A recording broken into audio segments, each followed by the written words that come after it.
안녕하십니까. 7분 성공의 한일교회 오계강 목사입니다. 요엘서 말씀을 읽으시기 전에 이 짧은 영상을 보시면 하나님의 말씀을 이해하시는데 큰 도움이 되실 것입니다. 요엘이라고 하는 이름의 뜻은 여호와는 하나님이시다 라는 뜻입니다. 요엘서는 하나님께서 요엘 선지자를 통해서 주신 하나님의 말씀입니다. 요엘 선지자에 관해서는 부두엘의 아들이라는 정보 외에는 어느 시대에 활동했는지에 대해서도 명확하게 알려져 있지는 않지만 일반적으로 남유다 왕인 요아스 왕 시대에 주전 835년경에 활동한 것으로 추정하고 있습니다. 요엘 말씀과 관련하여서 더 중요한 배경은 이 시대에 메뚜기 재앙이 있었다라는 사실입니다. 요엘서의 핵심적인 내용 가운데 하나가 바로 이 메뚜기 재앙입니다. 1장 4절 말씀을 보시면 팥중이가 남긴 것을 메뚜기가 먹고 메뚜기가 남긴 것을 느치가 먹고 느치가 남긴 것을 황충이 먹었도다 라고 하는 내용이 등장하는데요. 여기서 팥중이, 메뚜기, 느치, 황충 이 네 가지의 단어는 모두 다 메뚜기를 뜻하는 단어들입니다. 이들이 남긴 것 없이 모조리 먹어치웠다는 것은 그만큼 농작물의 피해가 매우 심각한 재앙의 수준이었음을 구체적으로 잘 보여주는 표현입니다. 이 재앙으로 인해 농사도 제대로 지을 수 없었을 뿐만 아니라 여호와 하나님께 드리는 제사마저도 드릴 수 없는, 즉 예배할 수조차 없는 상황이 되었습니다. 이 당시의 메뚜기 재앙은 매우 무서운 재앙이었고 요엘 선지자는 이 재앙을 바라보면서 하나님께서 이 재앙을 내리신 데는 분명한 이유가 있음을 깨닫게 되었고 하나님으로부터 계시를 받아 하나님의 말씀을 전하게 되었습니다. 뿐만 아니라 이 재앙이 너무나도 무시무시했기 때문에 이 일을 너희 자녀들에게 또 자손들에게 반드시 전해주라고 아주 강력하게 당부를 하고 있습니다. 이처럼 요엘서의 배경은 어떤 뚜렷한 시대적인 배경을 언급하고 있지는 않지만 분명한 것은 이 메뚜기 재앙과 관련된 시대로 보는 것은 매우 명확합니다. 요엘서는 총 3장으로 구성된 짧은 여호와의 말씀입니다. 이 짧은 요엘서의 주제는 여호와의 날이라고 하는 내용입니다. 요엘서에는 여호와의 날에 관한 표현이 여러 차례 등장을 하는데 두 가지 상반된 내용으로 우리에게 보여줍니다. 첫 번째 여호와의 날은 하나님의 백성들에게 재난을 가져올 여호와의 날입니다.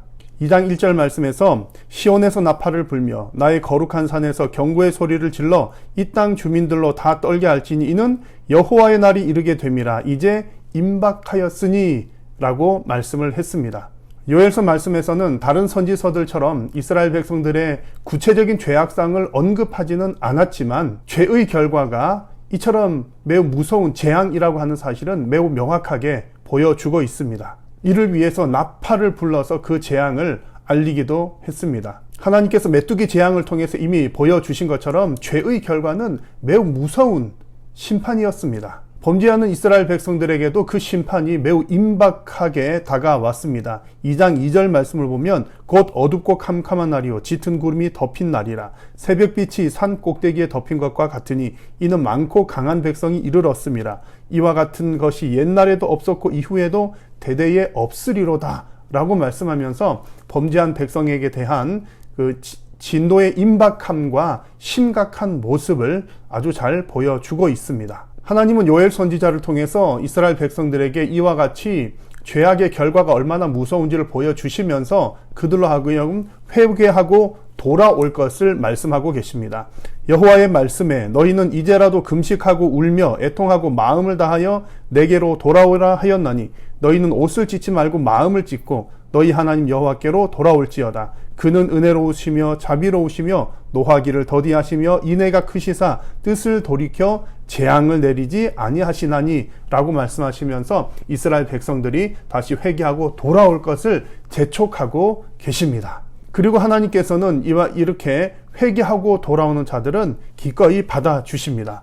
여호와께서 그들에게 응답하여 이르시기를 내가 너희에게 곡식과 새 포도주와 기름을 주리니 너희가 이로 말미암아 흡족하리라. 내가 다시는 너희가 나라들 가운데서 욕을 당하지 않게 하실 것이며 하나님께서는 이스라엘 백성들의 생활을 회복시켜 주시겠다고 말씀하십니다. 뿐만 아니라 하나님은 육적인 회복뿐만 아니라 영적인 회복도 그들에게 더하여 주십니다. 2장 28절에 그 후에 내가 내 영을 만민에게 부어주리니 너희 자녀들이 장래일을 말할 것이며 너희 늙은이는 꿈을 꾸며 너희 젊은이는 이상을 볼 것이며 라고 말씀을 해 주셨습니다. 이 요엘서의 구절은 매우 유명한 구절입니다. 오순절 성령 강림 이후에 베드로가 설교를 할 때 바로 이 말씀을 인용해서 하나님의 말씀을 증거했습니다. 또한 요엘 말씀에서는 누구든지 주의 이름을 부르는 자는 구원을 받을 것이라고 하는 말씀이 등장합니다. 이 말씀 역시 예나 지금이나 하나님의 은혜가 얼마나 큰지, 또 하나님의 마음이 얼마나 백성들로 하여금 회개하고 돌이키기를 원하시는지를 볼 수 있는 참으로 귀한 말씀입니다.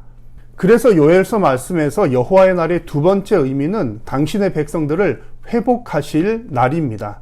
이 날은 여호와 하나님을 대적했던 사면의 나라들을 심판하고 당신의 백성들을 회복하시는 날입니다. 심판받을 자들에게는 심판의 날이지만 당신의 백성들에게는 회복의 날이 되는 것입니다. 이것이 바로 요엘서가 보여주는 여호와의 날입니다. 그날에 애굽이나 에돔은 황폐하게 될 것이지만 예루살렘과 유다는 영원히 세워질 것을 하나님께서는 말씀해 주십니다. 이 요엘서 말씀을 읽으시면서 지금도 메뚜기 재앙을 내리시는 여호와 하나님을 발견할 수 있기를 바랍니다. 하나님은 지금도 일하고 계십니다. 성도들이 하나님의 역사를 보기를 바라고 계십니다. 내 인생에서 하나님께서 징계를 내리실 때에 성도는 재빨리 회개하고 돌이켜야 합니다. 그리고 그 징계를 기억하면서 다시는 죄에 빠지지 않도록 하나님 앞에 엎드려 기도해야 합니다. 하나님은 당신의 백성들을 늘 회복시키시기를 원하십니다. 그러므로 우리 성도들은 늘 하나님 앞에서 겸손하게 엎드려서 우리의 연약함을 하나님 앞에 인정하고 하나님 앞에 믿음 달라고 기도해야 합니다. 늘 하나님의 은혜의 그늘 아래 거하시면서 영육 간에 강건하시고 승리하시기를 축복합니다.